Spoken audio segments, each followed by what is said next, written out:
Trading ಮಾರ್ಕೆಟ್ನಲ್ಲಿ ಕೆಲಸ ಮಾಡುತ್ತಿದ್ದ ವ್ಯಕ್ತಿಯೋರ್ವ ಕಾಣೆಯಾದ ಬಗ್ಗೆ ಬಂಟ್ವಾಳ ಗ್ರಾಮಾಂತರ ಪೊಲೀಸ್ ಠಾಣೆಯಲ್ಲಿ ಪ್ರಕರಣ ದಾಖಲಾಗಿದೆ. 29 ವರ್ಷದ ರಾಯಿ ಗ್ರಾಮದ ಕೊಯ್ಲಾ ನಿವಾಸಿ ಶ್ವಾನ್ ಫ್ರಾನ್ಸಿಸ್ ಸಿಕ್ವೇರಾ ಕಾಣೆಯಾದ ವ್ಯಕ್ತಿ.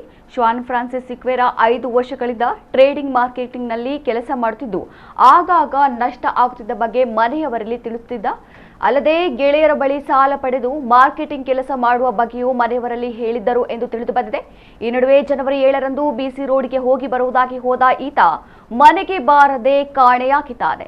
ಮೊಬೈಲ್ ಕೂಡ ಸ್ವಿಚ್ ಆಫ್ ಆಗಿದೆ. ಆನ್ಲೈನ್ ಮಾರ್ಕೆಟಿಂಗ್ ವ್ಯವಹಾರದಲ್ಲಿ ನಷ್ಟದ ಕಾರಣವೋ ಅಥವಾ ಬೇರೆ ಕಾರಣಗಳಿಗಾಗಿ ಈತ ನಾಪತ್ತೆಯಾಗಿರಬಹುದಾ ಎಂಬ ಶಂಕೆ ವ್ಯಕ್ತವಾಗಿದೆ.